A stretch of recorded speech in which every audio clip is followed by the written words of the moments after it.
Absolutely, Chairman. I see this, and I don't mind calling them out, but Captain Traoré and Burkina Faso, as they know that both, whether it's their gold reserves, that is all those proceeds are just in exchange to protect the junta regime. There's a number of examples across. Even in Sudan, what's going on with the rapid support forces and Burhan of the Sudan forces, when you get down to it, is all about the revenue that can be drawn out of that. And there are nefarious actors in the CCP or in sometimes Russia are complicit in those activities. We all know that Africa is rising, but not without resistance from within and from without. While we continue to fight neocolonial powers in broad daylight, we must also confront a more dangerous enemy, black faces used as tools of the Western domination. Today, Africaismarwa exposes the controversy surrounding Michael Langley, who is the US AFRICOM commander. Well, we've seen Langley in the past veiling threats against Captain Ibrahim Traoré of Burkina Faso, and this has continuously sparked outrage across the continent. And now, his sudden media tour in Kenya raises even more critical questions. Why now? Why Africa? Why Langley? I mean, most of us didn't know him before until he actually criticized President Ibrahim Traoré. Well, in this video, Africaismarwa wants to focus on the latest interview he actually had with one of our best fearless journalists here in Kenya, Yvonne of Citizen TV. And Yvonne actually took a very good stand and called out his hypocrisy of so-called, black representative and how they are trying to push their imperial agendas. They put Langley at his best position, and we all know how he was trying to get away with the questions. Anyway, this is Africaismarwa, and we all know that Africa is ours, and we can't be no longer silenced. If you stand for the truth, unity, and sovereignty, I mean, what are you still waiting for? Why haven't you subscribed yet? Why haven't you joined the membership of Africaismarwa? I mean, come on, let's go, let's get it done. But anyway, let's just listen to this interview as Yvonne tried to put Langley at his best position. On the program today, we are so honored to be speaking with General Michael Langley. He's the commander of US AFRICOM. We'll be telling you what that is. I'm sure you know it. You're in this region. There's a lot of work that's done here. And we're here to speak about why he's here in the country and what big conference is happening in the country at the moment. General, thank you very much for making time for us on Citizen Television. Thank you, Yvonne. Let's begin by understanding why you're here. There is the Chiefs of Defense Forces conference. Tell us about that and what role AFRICOM is playing. Well, for US AFRICOM, we yearly put on the Chief of Defense Conference. When I first took command back in 2022, we had a conference in Rome. And I said, you know what? That's fine and good. Everyone wants to go to Rome, but I saw that this conference is for the African Chiefs of Defense. It should be on the continent. And we went to have our own last year in Botswana. And it really opened things up to address issues, military issues, security issues, shared objectives of how to achieve security and stability across the continent. So that was a purpose. And now we're here in Kenya. And as I had discussions with the Chad, General Kariri, he says, yes, I would love to host this conference. So it's an ownership by the Chiefs of Defense across Africa. And here we are. Tell us about the relationship between, AFRICOM and, of course, the various militaries around Africa. And we'll come to Kenya in a moment. Mm-hmm. But speak to us about the cooperation and the support that's been provided. How would you categorize that?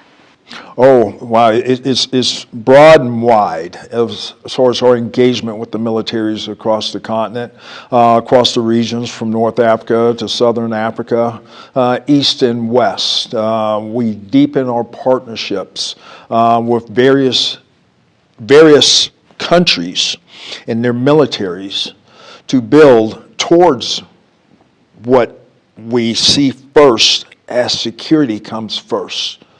For good governance and to institutionalize the militaries is the first step to be able to get stability and also prosperity for countries. That's where we engage with various countries across West Africa and East Africa and across the Maghreb as well, and then in Southern Africa. We've been building on these relationships for years, since 2007, 2008, engaging with various African countries that have shared objectives, shared values in our approach to the threats, but also to explore the opportunities. Okay. What's the shared objective with Kenya? We know we recently got major non-NATO ally status. How do you see that from a military and security perspective? Well, the KDF, the Kenyan Defense Forces, have a reputation here in East Africa as a leader and security exporter. They are an anchor country, the KDF, in being able to, whether it was a few iterations ago of the Somalia mission, and then of late, ATMIS forces, and now awesome. Every one of those iterations, Kenya was there. I meet with President Hassan Sheikh Mohammed on numerous occasions, and he speaks very highly of the brothers and sisters in arms on his border in Kenya and their leadership, and how his Somali National Army depend on them to be able to be the leaders of institutionalizing and professionalizing the forces. Kenya does that so well. What do you see then, now that we're talking about Somalia, let's speak about that for a moment. Now, it was ATMIS, there's been the drawdown from that. Yes. How would you assess the capacity of the army and the military there towards upholding security? Because, like you say, that's something that's shared between Yes. Kenya and Somalia. It ebbs and flows, especially during major transitions. And, point be known, I know that there was, at the first of the year, just a number of political type things, and I don't really get into that would affect overall security and the ability for the Somali National Army to perform, because there were some unknowns. And so whether it was between Somalia or the federal member states or the Somali national government and outwardly to other countries, there was things that they had to work out. That had effect on operations. I'm thinking they're getting past that, but the most pressing piece that stressed their continuation of operations was a transition from ATMIS to AWESOM at the first of the year. And anytime there's change, there is a ability for the adversaries to exploit that gap or seam in time and push their operations, trying to be able to get a foothold and take the fight to the Somali National Army. That's what we're seeing now. But this is a very resilient force. Force generation, a number of partners are helping to be able to recreate what they've achieved in the last couple of years across central Somalia and even into the south. Why do you think the threat remains so persistent decades on? There's been quite a bit of work that's been done in Somalia. AFRICOM has played a very central role. Why do you think the threat of terror remains persistent, and what is the end game? What does that look like? Well, part of it is Al-Shabaab, long-standing terrorist organization, sponsored by Al-Qaeda. They want to be able to use their operations, their information operations become that shadow governance, illicit activities, nefarious activities, preying upon the people across Somalia, the marginalized clans, with false narratives and saying that they're here and they can provide better than the government. So they've been doing that for a number of years. They've been doing a number of, within their own funding type, really pressing some of the clans for resources. Actually just capturing resources, taxes, illegal taxation on these members and saying that they are going to be the provider when they're actually not. So the federal government of Somalia has been very active at trying to downplay that and doing assurance actions, getting out in the community. So through their liberation phases and stability operations, they bring their whole of government in providing services, education to connect with the outer regions across Haran, Galmudug, and other regions across Somalia. I want us to focus now because, there's a lot happening in the region and a lot of that affects the peace and security and stability of Kenya being central in the region. I'd like us to focus now for a moment on Sudan. The crisis there now in its second year. Two sides in this conflict, one indicted for crimes against humanity in Darfur, the other is facing legitimacy questions due to a coup. In this divide, General Langley, does AFRICOM have a side? Well, that's a policy question. Right now, we want peace because, point being known, these atrocities and this civil war since 15 April 2023, and the displaced population from the Darfur region into other countries, it's a travesty. The casualties there are equivalent to any other place on the globe. And that story needs to be told.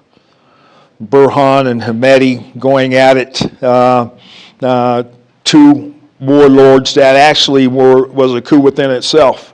It was supposed to be civilian governance. It was supposed to be elections. Then war broke out. Who suffered from that? The people of Sudan suffered from that. So we're trying to push for peace. There needs to be coming. So that's in our policy realms and diplomatic realms of those leaders across the globe to get them to come to the table. There was atrocities on both sides. And what role is AFRICOM playing, if any, behind the scenes? This is strict. This is at the higher level. Okay. As far as the diplomatic piece, we don't have a military role there. Do you see the Sudan conflict as posing a great security threat in the Horn of Africa? Or how would you assess, that situation? It could emanate. Yeah. It can emanate, just the instability there, and could affect more migration, whether that migration goes east, west, or even north, of displaced populations. Has reverberating effects across other communities that stokes conflict. We see that even down south when you look at the DRC and the M23 and displacing, as they marched upon Goma, displaced populations. It affects people's lives and stability. And when populations move, it disrupts where their in location is because there's not the capacity to provide for them. So we look at those reverberating type effects, cascading effects, if you will, and it happens and it has a threat of happening across the region. For example, populations coming out of the Darfur region and going into Chad is disrupted. They may not have the necessary type services to be able to accommodate those populations. So you say you're not present on the ground, but is AFRICOM monitoring the flow of arms, external influence in this conflict, including the latest reported use of chemical weapons by the RSF? Well, you know that the U.S. is considering sanctions. So, yes, that's at the higher levels. Those policies, those decisions are the White House. But at AFRICOM, we need to be able to do indications and warnings of that. Are you concerned? And watch what's going on. Say again? Are you seeing anything that concerns? Well, we report that to our government. Okay. We report that for our government. So it's public now that we are investigating the use of those chemicals. So that's where our U.S. government takes over. The number of communities across the leadership, the UN, they look into these things and they do extensive measures to be able to investigate it. Okay. I want us to talk a little bit broadly now, because we're focused on the crisis in Sudan, the war on terror, across the border in Somalia. But do you see, a threat beyond the reference to terrorism? What do you think is the greatest threat in the region at the moment, beyond the common reference, for instance, to terror? Well, I would just say just a number of layered threats that I see across the Sahel that emanates downward and could even rise up and back into the Maghreb. When conditions are met, it could exacerbate more instability across a population. That's why I always said that when we look for a solution set, and we're going to be able to table this issue again at this Chad conference, what is the enduring solution for terrorism? As we learned a lot of lessons, what came out of the Levant, out of the Middle East, and Syria and Iraq, and it emanated downward. Because it's important that I put this statistic out there. In 2007, the global percentage of terrorism on the African continent was 2%. 2024, it's like 43%. It migrated down. That ideology migrated down, and some fighters did come through the Maghreb.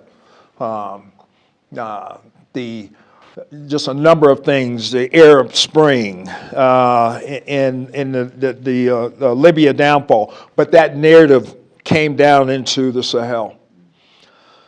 So we're finding out that this jihad and this Islamic extremism kind of resonates with some of the populations and the marginalized populations across the Sahel, and it took hold. And it turned very toxic. It turned to an atrocity, whereas these armed gangs took on a caliphate, a desire for a caliphate, which really stoked terrorism.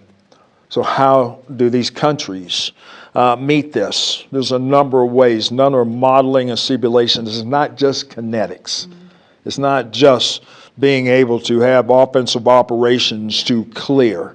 It's a whole of government approach by these African countries, building in education systems, building in the true sense of religion in these populations and providing services so these military-aged males are not indoctrinated into terrorist activities. Yeah.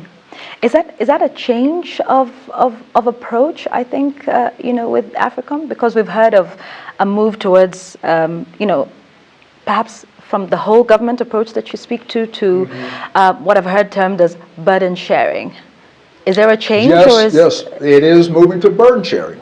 Explain to us what that means. So we did whole of government approach, and then we know that change of administrations went and they said, okay, let's look at what we've been doing and let's select out what has been working and let's get laser focus on being able to be straight with our partners that have been building capacity and shifting and sharing of a burden. So a number of our partners have that capacity with other allies that collectively can still build that model. Number of examples in West Africa that are in the process of rebuilding this.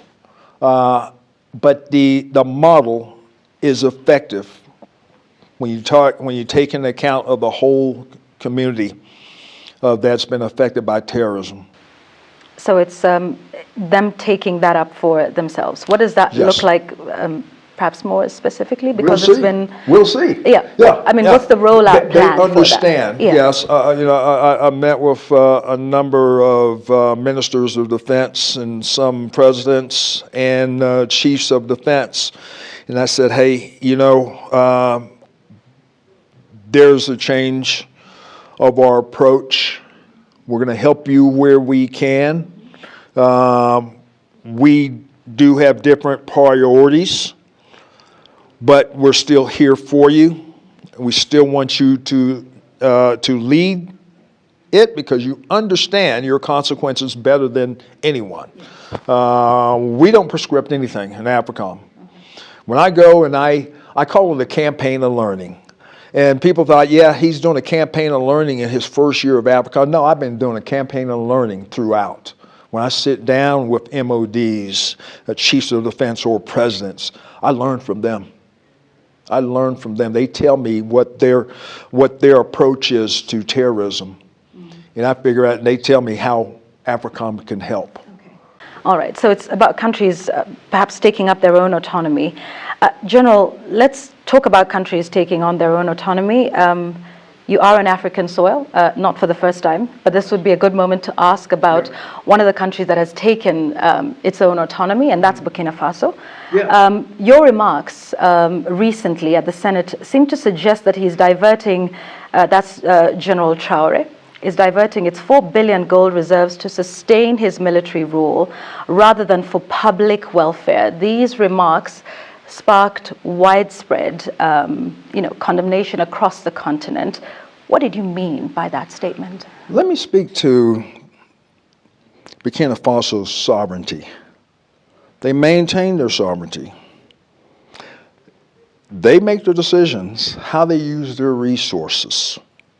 They make their decisions who their resources go to for military support. That's their sovereign right. But my cautionary tale was just from a military perspective. That was a Senate Armed Services Committee asking me a direct question. Burkina Faso, a lot of great things going on to progress them forward, okay? But then when you look at the military part of it, knowing that that's the epicenter of global terrorism, it was my time to illuminate that this is probably their weakest point, and there needs to be sufficient resources going towards for the whole fight of terrorism in that country, period. They make their decisions, though. That's their sovereignty, their sovereign right to make their decisions, what is appropriate, what's not. But I wanted to illuminate that it's going in the wrong direction now. ISIS is getting stronger. JNIM is getting stronger. Al-Qaeda in the lands of the Maghreb is getting stronger in that country. And do you think it's getting stronger after General Traoré took over?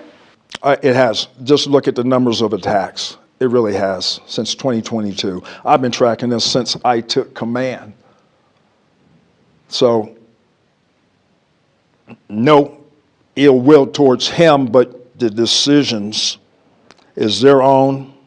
They're looking for other ways to be able to, they're still on warfighting footing, but it's just going to take more resources. So you stand by that statement? Because there's been pressure on you to walk those statements back. That's my statement. That's my assessment. that is getting worse, more needs to be done for not just local, but whole of country, because of these violent extremist organizations are seeking revenue, they're seeking resources, they're seeking recruiting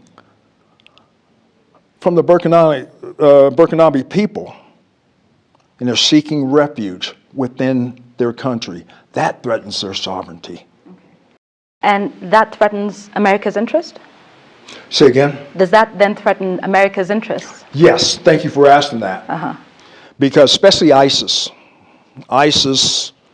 and of course in East Africa is inextricably linked all the way to ISIS West Africa, ISIS Sahel, and there's going to be probably a move afoot for them to move and seek refuge within the line. So we have shared objectives, and we offer to work together with the Burkina government and border countries. Mali, Niger, coastal West Africa countries collective, because here's what these organizations do. Here's what these terrorist organizations do. They seek refuge in the seams or the borders of these countries and lets them thrive and grow, and lets them recruit, gain resources to carry on their illicit and nefarious activities against the populations of those people. And what would America, perhaps AFRICOM, be prepared to do? Would you be considering an ouster like we saw with Muammar Gaddafi in Libya? Because there's still many Africans who are yet to recover from that. If this is a bigger threat, as you say, in Burkina Faso, what is AFRICOM prepared to do about it? We do indications and warnings. There's a number of activities that we do, and we'll just go ahead and mention building institutional capacity. There's not going to be U.S. boots on the ground. Very, very small for exchange of ideas and training, exercises.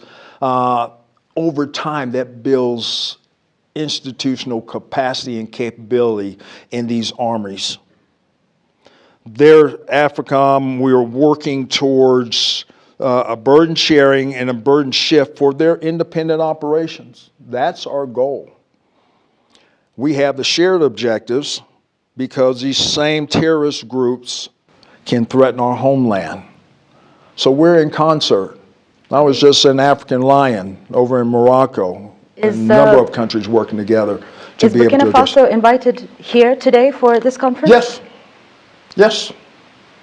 They were invited to African Lion in Morocco. Yeah. Yes. Yeah. Like I said, we're moving forward. Okay. We're moving forward because we have that shared goal of defeating terrorism. All right.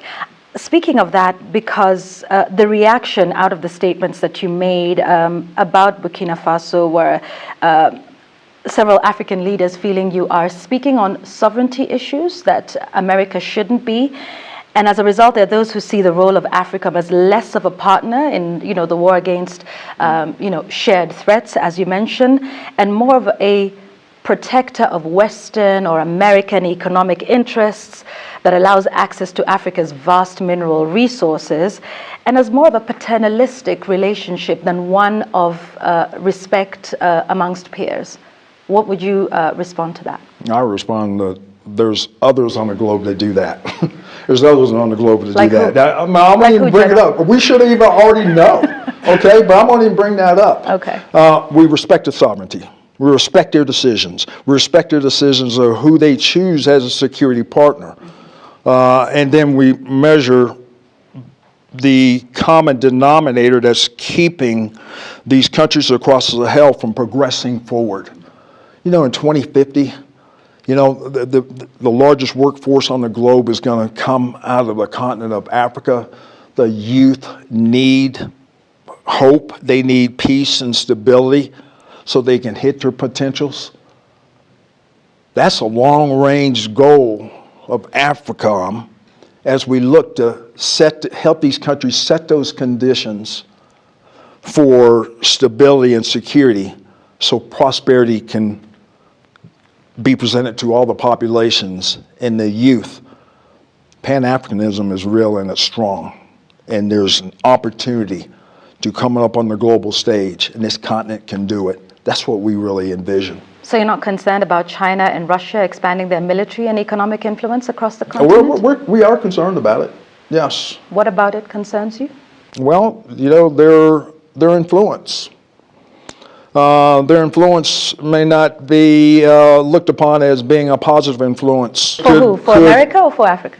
Well, for Africans, okay?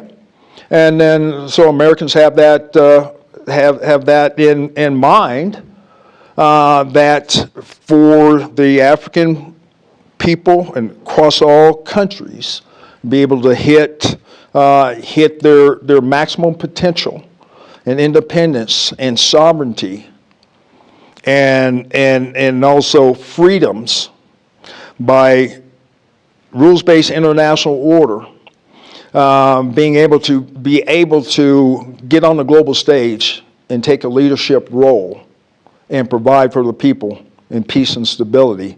Some of those aims are not the same as the approach of those other countries on the global stage.